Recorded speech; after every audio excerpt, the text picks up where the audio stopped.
Breaking news చూస్తున్నాం. ఏపీలో railway ప్రాజెక్టులపై కేంద్ర మంత్రి అశ్విని వైష్ణవ్ సమీక్ష నిర్వహించారు. Visakha south Coast railway zone కార్యాలయంలో సమావేశం నిర్వహించారు. ఈ సమావేశం సీఎం చంద్రబాబు, రైల్వే శాఖ ఉన్నతాధికారులు పాల్గొన్నారు. జూన్ 1 నుంచి సౌత్ కోస్ట్ రైల్వే జోన్ కార్యకలాపాలు ప్రారంభమవుతాయని కేంద్ర మంత్రి తెలిపారు. ఏపీలోని రైల్వే ప్రాజెక్టుల పనులను త్వరగా చేపట్టాలని అశ్విని వైష్ణవ్ అధికారులకు సూచించారు.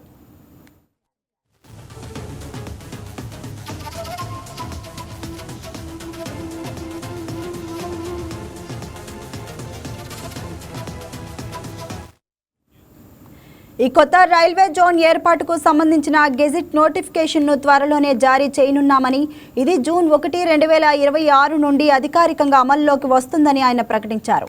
ఆంధ్రప్రదేశ్లో రైల్వే పరిపాలనను మరింత బలోపేతం చేసేందుకు, స్థానిక అవసరాలను వేగంగా తీర్చేందుకు ఈ జోన్ ఒక మైలురాయిగా నిలుస్తుందని మంత్రి అభివర్ణించారు.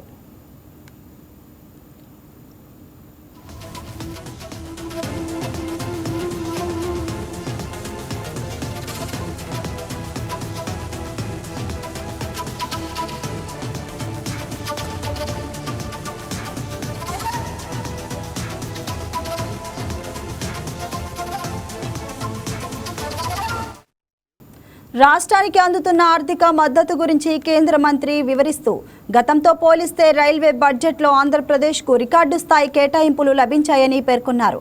గతంలో ఉమ్మడి ఆంధ్రప్రదేశ్కు కేవలం 886 కోట్లు మాత్రమే కేటాయించేవారని, కానీ ప్రస్తుతం ఒక్క ఆంధ్రప్రదేశ్కే ఏకంగా 10,134 కోట్ల బడ్జెట్ కేటాయించినట్లు తెలిపారు. ఈ భారీ నిధుల పెరుగుదల రాష్ట్రంలో రైల్వే మౌలిక సదుపాయాల అభివృద్ధిపై కేంద్రానికి ఉన్న చిత్తశుద్ధిని చాటి చెబుతుంది అన్నారు.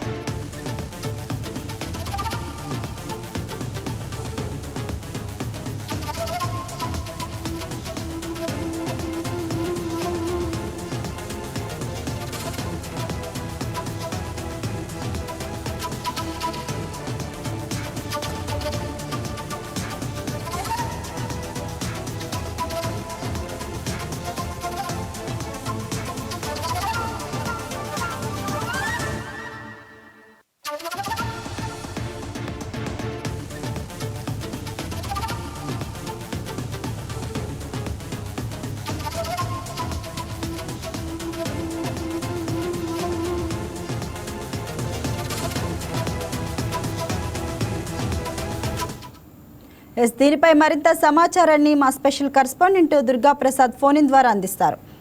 దుర్గాప్రసాద్, చెప్పండి, మరి అశ్విని వైష్ణవ్ నిర్వహించిన సమీక్షా సమావేశంలో ముఖ్యంగా తీసుకున్న నిర్ణయాలు ఏమిటి?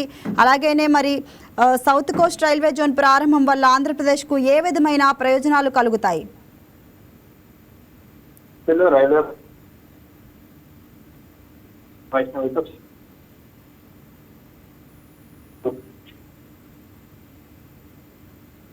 పాల్గొన్నారు.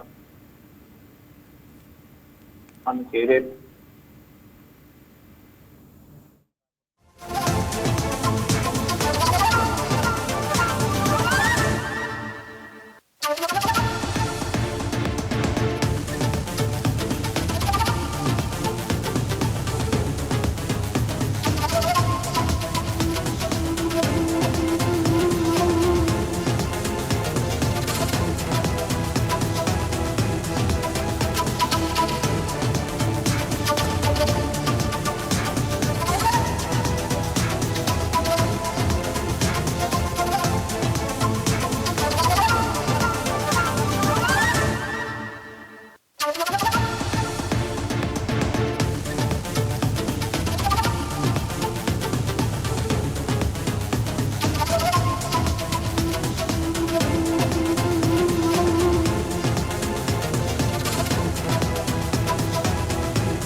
సింహాచలం శ్రీ వరాహ లక్ష్మీ నరసింహస్వామి వారిని సీఎం చంద్రబాబు దర్శించుకున్నారు.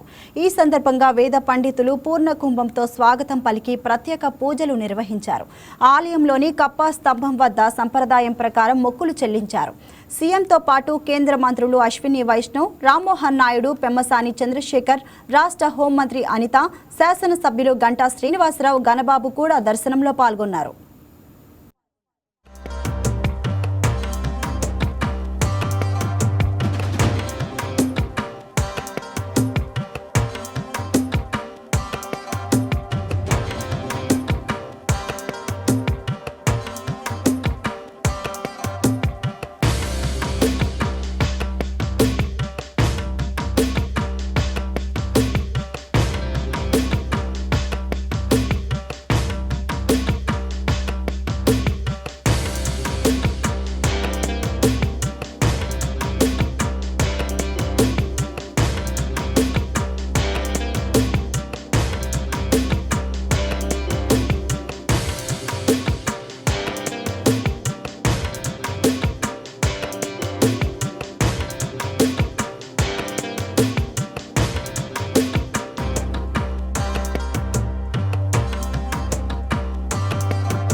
రెడ్ బ్రేకింగ్ న్యూస్ చూస్తున్నాం. మెదక్ జిల్లా కోల్చారం మండలం పరిధిలోని జాతీయ రహదారిపై ఘోర ప్రమాదం చోటు చేసుకుంది.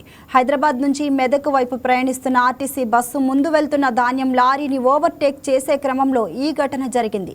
అతి వేగమే ప్రమాదానికి ప్రధాన కారణంగా కనిపిస్తుంది. బస్సు లారీని బలంగా ఢీకొట్టడంతో ప్రయాణికుల్లో 15 మంది తీవ్ర గాయాలయ్యాయి.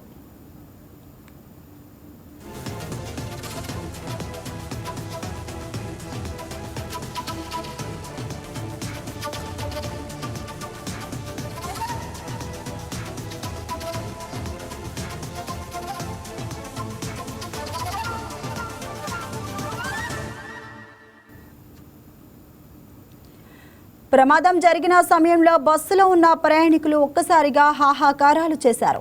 క్షతగాత్రులను వెంటనే స్థానికులు, పోలీసులు మెదక్ ప్రభుత్వ ఆసుపత్రికి తరలించారు. గాయపడిన వారిలో 3 పరిస్థితి అత్యంత విషమంగా ఉన్నట్లు వైద్య వర్గాలు వెల్లడించాయి. ఘటనా స్థలానికి చేరుకున్న పోలీసులు కేసు నమోదు చేసి విచారణ చేపట్టారు. జాతీయ రహదారిపై ధాన్యం లారీలను ఓవర్టేక్ చేసేటప్పుడు అప్రమత్తంగా ఉండాలని అధికారులు హెచ్చరిస్తున్నారు.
దీనిపై మరింత సమాచారాన్ని మా కరెస్పాండెంట్ సంపత్ ఫోన్ ద్వారా అందిస్తారు. సంపత్, ప్రమాదానికి గల అసలు ప్రధాన కారణాలేంటి? మరి ఓవర్టేకింగ్ తప్పిదమా లేకుంటే అతివేగం అంటారా? ఓకే పావని, మనం చెప్పుకున్నట్లయితే మెదక్ జిల్లా కోల్చాపురంలో ఘోర రోడ్డు ప్రమాదం జరిగిందని చెప్పొచ్చు. అటు ఆర్టీసీ బస్సు డ్రైవర్ అతివేగమే ఈ ప్రమాదానికి దారితీసిందని చెప్తున్నారు. అటు ఆర్టీసీ బస్సు లారీ ఢీకొని అందులో ప్రయాణిస్తున్న 15 మంది ప్రయాణికులకు తీవ్ర గాయాలైనట్టు తెలుపుతున్నారు.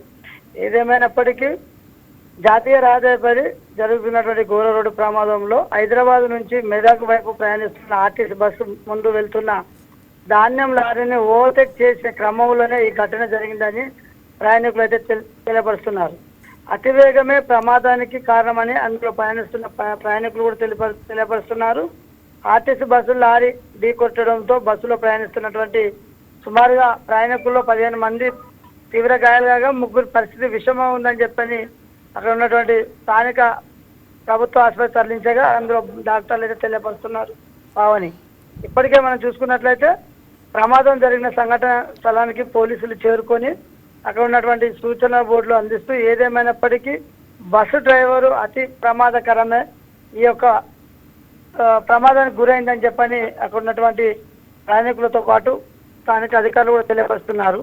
ఘటన స్థలానికి పోలీసులు చేరుకొని కేసు నమోదు చేసి విచారణ అయితే చేపడుతున్నారు. పావని, సంపత్, గాయపడిన వారిని మెదక్ గవర్నమెంట్ హాస్పిటల్కు తరలించినట్లు చెప్తున్నారు. మరి అక్కడ వైద్య సిబ్బంది ఏమంటున్నారు? చికిత్స ఏ విధంగా జరుగుతుంది వాళ్ళకి?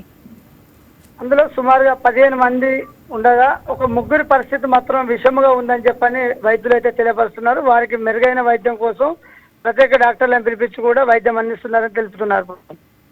దీనిపై పోలీస్ అధికారులు ఏ విధంగా స్పందిస్తున్నారు? పోలీస్ అధికారులు ఎప్పటికప్పుడు అవేర్నెస్ తెలుపుతూ ఓవర్టేక్ చేసే సమయంలో ఎవరు కూడా రోడ్ల మీద వెళ్ళేటువంటి వరి ధాన్యాలకు లేకుంటే లారీలను ఓవర్టేక్ చేయొద్దు. డ్రైవింగ్ ఎవరు కూడా చేసేటప్పుడు ప్రమాదకరమైన డ్రైవింగ్ ఎవరు కూడా ఓవర్టేక్ చేసి అతి ప్రమాదానికి గురి కావద్దని చెప్పి పోలీసులు అయితే వారికి కౌన్సిలింగ్ కూడా ఇవ్వడం జరుగుతుంది. పావని, అంటే సంపత్, కొందరు ఎక్స్పీరియన్స్ లేకుండానే డ్రైవర్స్ డ్రైవింగ్ చేయడం అనేది మనం చూస్తున్నాము. దానివల్ల కూడా ఇటువంటి ప్రమాదాలు జరిగే కారణాలు ఉండొచ్చా? అవును, మనం చెప్పుకున్నట్లయితే ఇప్పటికే కొంతమంది గతంలో మనం చూసుకున్నట్లయితే ఆర్టీసీ కార్మికులు సమ్మె చేసేటప్పుడు కూడా కొంత నిబంధనలు పాటించాలి. ఎవరికైతే డ్రైవింగ్ లైసెన్స్ లేకుండా, అనుభవం లేకుండా డ్రైవర్లకు డ్రైవింగ్ చేయవద్దని చెప్పని పలుమార్లు ఆర్టీసీ కార్మికులు కూడా ఆర్టీసీ ఉన్నత స్థాయి అధికారులకు కోరుకోవడం జరిగింది. అయినా కొంతమందికి డ్రైవింగ్ లైసెన్స్ లేక, అవగాహన లేక నడుపుతున్నటువంటి డ్రైవర్లతోనే ఈ ప్రమాదం జరుగుతుందని కూడా చెప్పొచ్చు. Pavani, yes, thank you Sampath.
Yes, breaking news చూస్తున్నాం. శబరిమల కేసులో సుప్రీంకోర్టులో వాడి వేడి వాదనలు కొనసాగుతున్నాయి. ఈ సందర్భంగా సీనియర్ అడ్వకేట్ శ్రీధర్ పోతరాజు కీలక వ్యాఖ్యలు చేశారు. నాస్తికుల వాదనలు కోర్టు వినకూడదని శ్రీధర్ పోతరాజు అన్నారు. శబరిమల విచారణలో కామాఖ్య ఆలయ ప్రస్తావనకు రావడంపై తీవ్రంగా స్పందించారు. కామాఖ్య ఆలయ ఉదాహరణను చీఫ్ జస్టిస్ ధర్మాసనం తోసిపుచ్చింది. వ్యక్తిగత ఆలయ ఆచారాల్లోకి వెళ్లబోమని సుప్రీంకోర్టు స్పష్టం చేసింది.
శబరిమల కేసులో సుప్రీంకోర్టులో వాడివేడి వాదనలు కొనసాగుతున్నాయి. ఈ సందర్భంగా సీనియర్ అడ్వకేట్ శ్రీధర్ పోతరాజు కీలక వ్యాఖ్యలు చేశారు. నాస్తికుల వాదనలు కోర్టు వినకూడదని శ్రీధర్ పోతరాజు అన్నారు. శబరిమల విచారణలో కామాఖ్య ఆలయ ప్రస్తావనకు రావడంపై తీవ్రంగా స్పందించారు. కామాఖ్య ఆలయ ఉదాహరణను చీఫ్ జస్టిస్ ధర్మాసనం తోసిపుచ్చింది. వ్యక్తిగత ఆలయ ఆచారాల్లోకి వెళ్లబోమని సుప్రీంకోర్టు స్పష్టం చేసింది.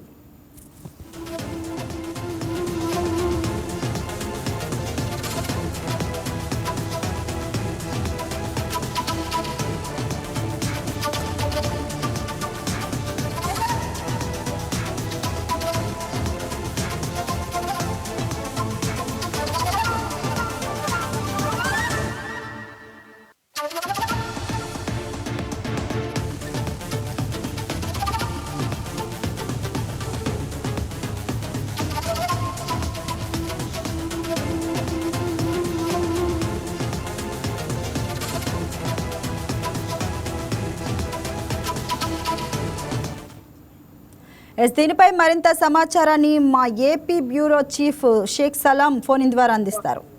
సలాం, చెప్పండి, మరి ఈరోజు కోర్టులో జరిగిన వాదనలో ప్రధానంగా జరిగిన చర్చ ఏంటి? అలానే నాస్తికుల వాదనలు వినకూడదు అన్న వ్యాఖ్యపై మరి న్యాయవర్గాల స్పందన ఎలా ఉంది? Good evening Pavani. ఏదైతే శబరిమల రివ్యూ పిటిషన్లపై సుప్రీంకోర్టు 9 మంది న్యాయమూర్తులతో రాజ్యాంగ ధర్మాసనం ఈరోజు విచారణ కొనసాగించింది. అయితే ఈ సందర్భంగా ధర్మాసనం చేసినటువంటి కామెంట్స్ మనం చూస్తే మతపరమైనటువంటి సమస్యల నిర్వహణలో క్రమశిక్షణ ఖచ్చితంగా ఉండాలని, అక్కడ అరాచకం ఉండకూడదని కోర్టు అభిప్రాయపడింది. అయితే ఈ సందర్భంగా ఈ కేసు గురించి కాస్త వాదోపవాదాలు కాస్త వాడివేడిగా సాగాయని చెప్పుకోవచ్చు. అయితే సీనియర్ అడ్వకేట్ శ్రీధర్ పోతురాజు ఈ సందర్భంగా కీలక కామెంట్స్ చేశారు. నాస్తికుల వాదనలు కోర్టు వినకూడదని ఆయన వాదించడం జరిగింది. అదేవిధంగా శబరిమల విచారణల సందర్భంగా, అంటే ఈ రోజు శబరిమల కేసు విచారణ సందర్భంగా కామాఖ్య ఆలయ ప్రస్తావన కూడా వచ్చింది. అయితే కామాఖ్య ఆలయ ఉదాహరణను మాత్రం చీఫ్ జస్టిస్ ధర్మాసనం తోసిపుచ్చింది. వ్యక్తిగత ఆలయ ఆచారాల్లోకి తాము వెళ్లబోమని సుప్రీంకోర్టు ఈ సందర్భంగా తెలిపింది. అయితే మొత్తం మీద శబరిమల కేసు విచారణలో దేవుడిపై నమ్మకం లేని నాస్తికులు ఆలయ ఆచారాలపై జోక్యం చేసుకోకూడదని సీనియర్ అడ్వకేట్ శ్రీధర్ పోతురాజు వాదించారు. అయితే వ్యక్తిగత ఆలయాల ఆచారాల్లోకి తాము వెళ్లబోమని మాత్రం స్పష్టం చేసినటువంటి సుప్రీంకోర్టు కామాఖ్య ఆలయ ఉదాహరణను తోసిపుచ్చుతూ మత స్వేచ్ఛ మధ్య సమతుల్యతపై దృష్టి పెడతామని పేర్కొందనమాట. అయితే మొత్తం అసలు ఈ కేసు గురించి పూర్తి వివరాల్లోకి మనం వెళ్తే, అయితే దీనికి ఈ వివాదం 1991లో కేరళ హైకోర్టు ఇచ్చినటువంటి తీర్పుతో మొదలైందని చెప్పుకోవచ్చు. అయితే 10 నుండి 50 ఏళ్ల మధ్య వయసు ఉన్నటువంటి మహిళలు శబరిమల ఆలయంలోకి ప్రవేశించకూడదనే ఆచారాన్ని కేరళ హైకోర్టు సమర్థించింది. అయితే ఈ నిర్ణయాన్ని సవాల్ చేస్తూ ఇండియన్ యంగ్ లాయర్స్ అసోసియేషన్ 2006లో సుప్రీంకోర్టులో పిటిషన్ దాఖలు చేసింది. అప్పటి చీఫ్ జస్టిస్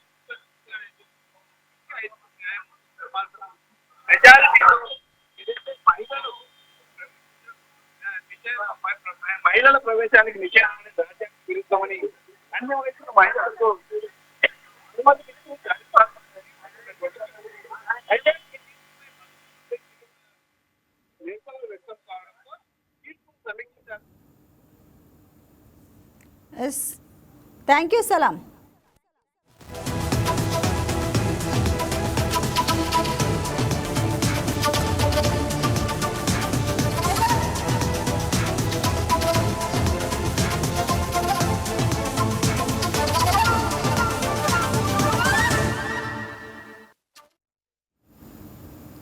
గూగుల్ ఆధ్వర్యంలో విశాఖలో నిర్వహించిన ఏఐ శక్తి కాన్క్లేవ్లో మంత్రి Lokesh, Google vice president Vikas Koley పాల్గొన్నారు. 10 ఏళ్లలోనే విశాఖ నగరం ఐటీ హబ్గా మారుతుందని, విశాఖలో పూర్తి ఎకో సిస్టమ్ తయారు చేస్తున్నామని మంత్రి లోకేష్ వెల్లడించారు. డేటా సెంటర్లు తేవడమే కాదు, వాటి నిర్వహణ కూడా కీలకమని ప్రకటించారు. పరిశ్రమలను తెచ్చి యువతకు ఉపాధి కల్పించడమే మా లక్ష్యమని అన్నారు. రాష్ట్రానికి వచ్చిన ప్రతి పరిశ్రమకు ప్రభుత్వం అండదండలు ఉంటాయని, దేశానికి వచ్చే పెట్టుబడుల్లో 25% ఏపీకే వస్తున్నాయని చెప్పారు. రాష్ట్రానికి వచ్చే పరిశ్రమలు, సంస్థల పురోగతిపై ప్రతి వారం సమీక్ష నిర్వహిస్తామన్నారు. Visakhapatnam, as we fondly call it, Vizag, is not merely an ordinary city. For decades, it's been a gateway to India. It has connected India's mineral wealth to the world. This city was actually built on steel, and today we're going to transform its entire foundations to being built on the AI revolution. I believe what we are doing here is going to be the future of our great nation. We are standing at a historic turning point. The world is changing from heavy industries to a digital infrastructure, from manufacturing to machine intelligence. And Vizag, again, is evolving in this journey. With the launch of the Google AI Hub, we are witnessing that transformation in real time. India's single largest FDI investment ever, a $15 billion investment into a 1 gigawatt data center ecosystem. It's not incremental growth, but we believe it is a transformational scale for Visakhapatnam. For the first time, Vizag will have a cable landing station. We will be competing with other states in terms of connectivity. And just as ports have connected this great city to the rest of the world, these cable landing stations will digitally connect Visakhapatnam to the rest of the globe. Across the world, from Virginia to Dublin, we have seen the impact that data centers have actually had on the entire ecosystem. So we as a state merely don't look at the data center investment as an investment of $15 billion, but we believe it is an investment to a robust ecosystem, and it's the beginning of that wonderful journey. This is our Visakhapatnam economic region. By 2047, this will be India's first $1 trillion economic region. If you've been following the news, exactly a month back, we laid foundation to India's first green steel city, which is being built out by ArcelorMittal. And this is south of Visakhapatnam. So we are doubling down on our steel ecosystem. We are doubling down on our AI and data ecosystem. We are doubling down on our pharma ecosystem. Our entire medical devices manufacturing ecosystem is also coming up in this economic region. And this will be led by AI, clean energy, medical devices manufacturing, and of course, advanced manufacturing. But today, because you've taken that leap of faith on us, it means a lot. And it is no longer your project, it is our project. And together we will deliver this. And to all the industry partners here, once we shake hands, we are not believers of MOUs or bold announcements, but we are firm believers of shaking hands. That is the beginning of our wonderful journey. In fact, we don't have an MOU standing, really speaking, with Google, but we shook hands and said, we'll get this done. That is how we've been working. That is how Andhra Pradesh is able to attract 25% of investments that is being made in India. That is what differentiates us. We intend to ground each and every project. It's no longer about making announcements, and that is what makes it different here in Andhra Pradesh. Once we shake hands, it's no longer your project, it becomes our project. And believe me, on a weekly basis, our team will update you on WhatsApp on the status of your project. And we create WhatsApp groups where your leadership team will be there, a minister, because I represent IT electronics, then my counterpart industries or SME minister. And depending on which ministry you will be engaging with, the minister himself will be on the WhatsApp group, engaging with you directly. Any issue that is not resolved in 24 hours, that group is meant to be used, and we intend to resolve it and ensure that we deliver on our promise of speed of doing business.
Police city future commissionerate building శంకుస్థాపనలో ముఖ్యమంత్రి రేవంత్ రెడ్డి పాల్గొన్నారు. Live చూద్దాం. Malkajgiri commissionerate భవనం ప్రారంభోత్సవం కూడా చేసుకోబోతుంది. ఇక్కడ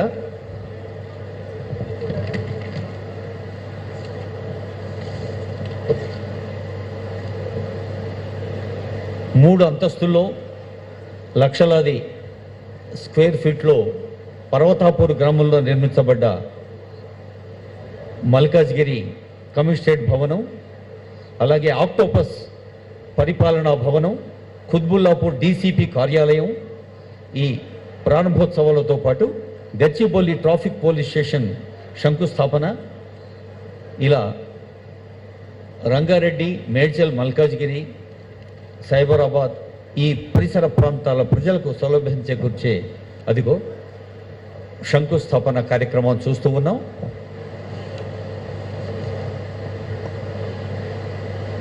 వేద పండితులు వేద ఆశీర్వచనంతో గౌరవనీయులైన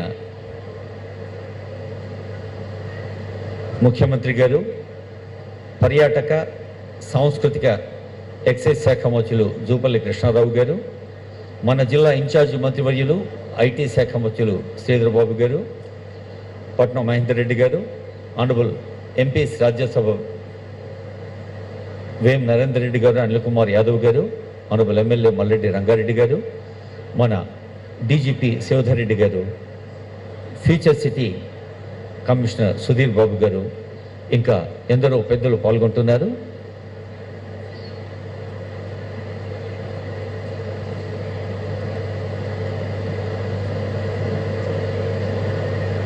కన్స్ట్రక్టివ్ యాక్టివిటీ అనే మాట మనం వింటూ ఉంటాం. నిర్మాణాత్మక కార్యక్రమం, ఎక్కడైతే నిర్మాణాలు పటిష్టంగా జరుగుతాయో అక్కడ భవిష్యత్తు భవ్యంగా ఉంటుంది. అది భవన నిర్మాణమైన, సమాజ నిర్మాణమైన, పర్సనాలిటీ అంటే వ్యక్తిత్వ నిర్మాణమైన, మనం పాఠశాలలో చదువుకుంటున్నప్పటి నుంచే ఆదర్శ గుణాల్ని సొంతం చేసుకుంటే ఒక ఫుల్ ఫ్లెడ్జ్డ్ పర్సనాలిటీగా పరిపూర్ణమైన మూర్తిమత్వం సొంతం చేసుకున్న వ్యక్తి నిర్మాణం సాధ్యమవుతుంది. అలాంటి వ్యక్తుల నిర్మాణం కోసం ప్రజా పాలనా ప్రభుత్వ అధినేత ముఖ్యమంత్రి గారు రాష్ట్ర వ్యాప్తంగా తలపెట్టిన విద్య, వైద్య, అభివృద్ధి, సంక్షేమ కార్యక్రమాల్లో ఒక మైలురాయి ఫ్యూచర్ సిటీ అయితే, ఫ్యూచర్ సిటీ నిర్మాణంలో మైలురాయి ఈ ఫ్యూచర్ సిటీ భవన శంకుస్థాపన అని తెలియచేస్తోంది ఈ వేదిక. బాబు వాల్యూమ్ వేయగలవా?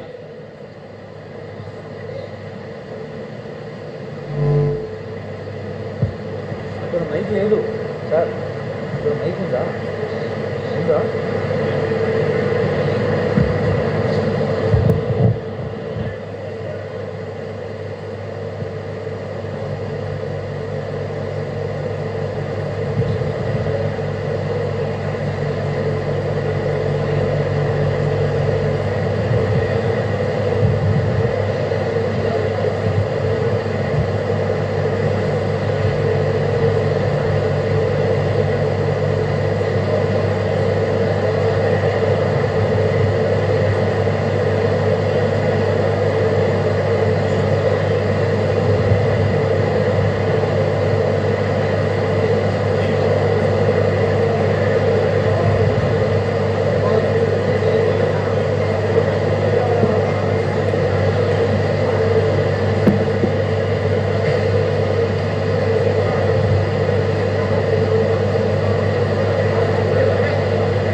బాబు మ్యూజిక్ ప్లే చేయమ్మా లైట్గా.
విజయవాడ ఎన్టీఆర్ ఆరోగ్య వర్సిటీలో మాల్ ప్రాక్టీస్ చేస్తూ విద్యార్థులు పట్టుబడ్డారు.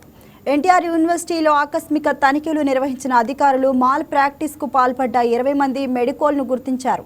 చిట్టీలు, ఫోన్లు, స్మార్ట్ వాచీల సాయంతో కాపీయింగ్ చేస్తున్నట్లు విచారణలో వెల్లడైంది. మరోవైపు సెల్ ఫోన్ వాడుతూ 2 ఇన్విజిలేటర్లు దొరికిపోయారు. నిబంధనలకు విరుద్ధంగా సెల్ ఫోన్ వాడిన 2 ఇన్విజిలేటర్లపై వీసీ డాక్టర్ చంద్రశేఖర్ చర్యలకు ఆదేశించారు.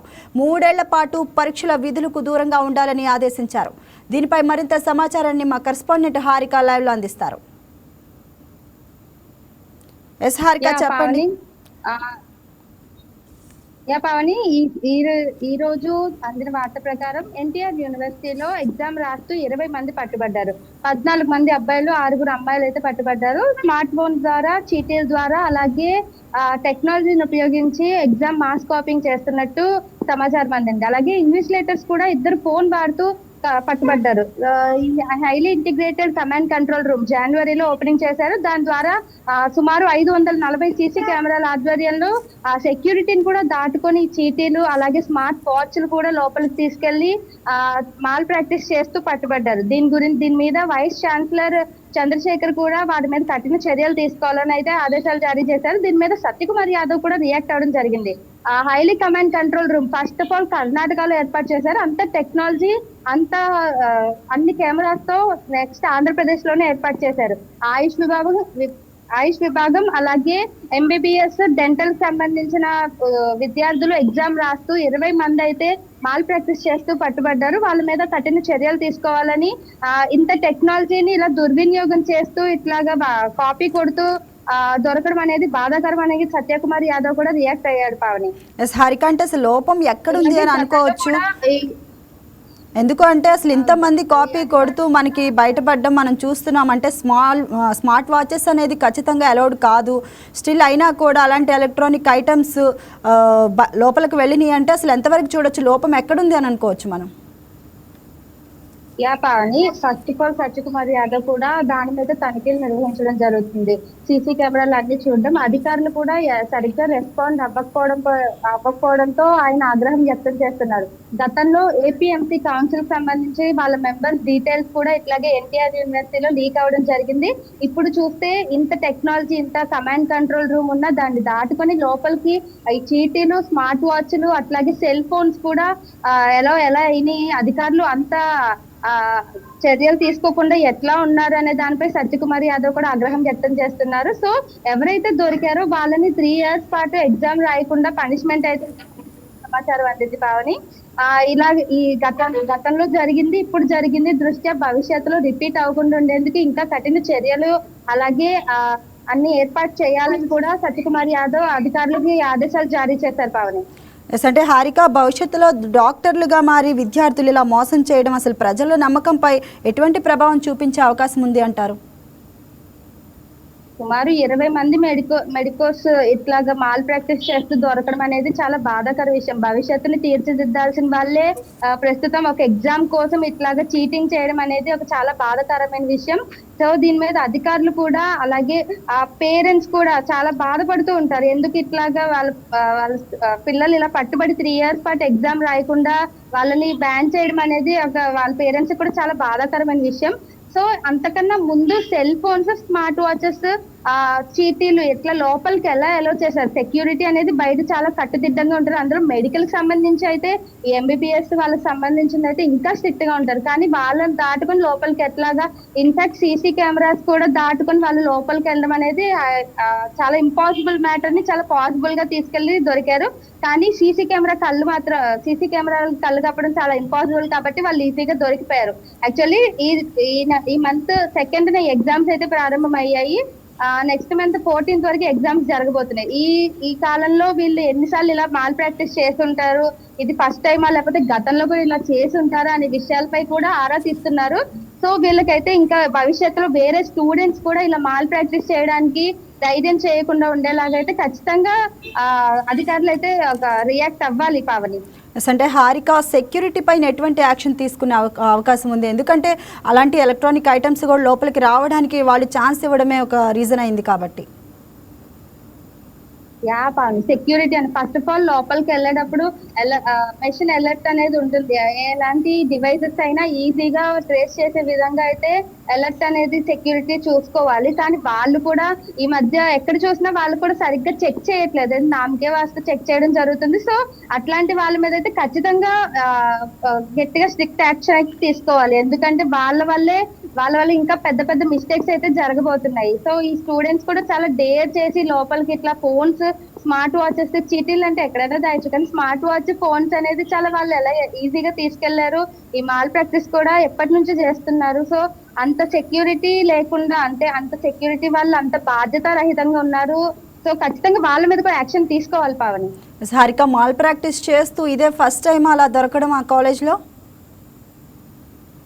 గతంలో కూడా మాల్ ప్రాక్టీస్ విషయమే కాదు, డేటా లీక్ అవ్వడం విషయంలో ఎన్టీఆర్ యూనివర్సిటీ గతంలో కూడా న్యూస్ కి ఎక్కింది. ఎందుకంటే ఏపీ మెడికల్ కౌన్సిల్ వాళ్ళ పర్సనల్ డేటా ఇది యాక్చువల్లీ ఎక్కడ అంత ఈజీగా దొరకదు. వాళ్ళ పర్సనల్ డీటెయిల్స్, వాళ్ళు ఎక్కడున్నారు, వాళ్ళు ఎలాంటి డాక్టరేట్ లో ఉన్నారు అనే, ఎలాంటి వృత్తిలో ఉన్నారు అనే విషయంపై APMCకి సంబంధించి ఇక్కడ ఎన్టీఆర్ యూనివర్సిటీలోనే వాళ్ళ డీటెయిల్స్ ఉంటాయి. అలాంటి డీటెయిల్స్ కూడా అధికారులు చాలా చాకచక్యంగా లంచం ద్వారానో ఇంకా ఎలాంటి డేటా హ్యాక్ చేయడం ద్వారానో వాళ్ళ ఇన్ఫర్మేషన్ అయితే లీక్ అయింది. అది అప్పట్లో చాలా సంచలనం అయితే రేపింది. అధికారులు కూడా ఆ ఎన్టీఆర్ యూనివర్సిటీకి సంబంధించిన వాళ్ళు కూడా ఈ విషయాన్ని బయటికి రాకుండా చేసేందుకు చాలా ప్రయత్నాలు అయితే చేశారు.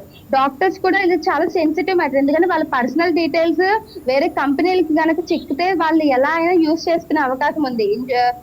సో వాళ్ళు ఈ డాక్టర్స్ ని బ్లాక్ మెయిల్ చేయడమే కానీ లేకపోతే వాళ్ళ పర్సనల్ డీటెయిల్స్ ఉపయోగించుకొని వాళ్ళు ఇంకేమైనా చేసే అవకాశం ఉంది. సో అంత సెన్సిటివ్ మ్యాటర్ ని అంత ఈజీగా లీక్ అయ్యేలా ఎలా చేశారనే విషయంపై కూడా అప్పట్లో చాలా తనిఖీలు, అధికారులు కూడా చాలా విస్తృతంగా చర్చ అయితే చేశారు. సో ఇప్పుడు అట్లాగే మాల్ ప్రాక్టీస్ గురించి కూడా అంత ఈజీగా స్టూడెంట్స్ 20 మంది, ఒకళ్ళిద్దరు కూడా కాదు, 20 మంది స్టూడెంట్స్ మాల్ ప్రాక్టీస్ చేస్తూ దొరకడం అనేది చాలా ఆశ్చర్యకరమైన విషయమే అనుకోవచ్చు. సో ఇలాంటివి ఎన్టీఆర్ యూనివర్సిటీలో వరుసగా రిపీట్ అవుతూ ఉంటే అధికారులు కూడా ఏం రెస్పాండ్ అవ్వకుండా ఉండడం కూడా బాధాకరమైన విషయం. సో ఈసారి డైరెక్ట్ గా, లాస్ట్ టైం సత్యకుమార్ యాదవ్ ఏమి రియాక్ట్ అవ్వలేదు. సో ఈసారి డైరెక్ట్ గా సత్యకుమార్ యాదవే అధికారులకి ఆదేశాలు జారీ చేశారు.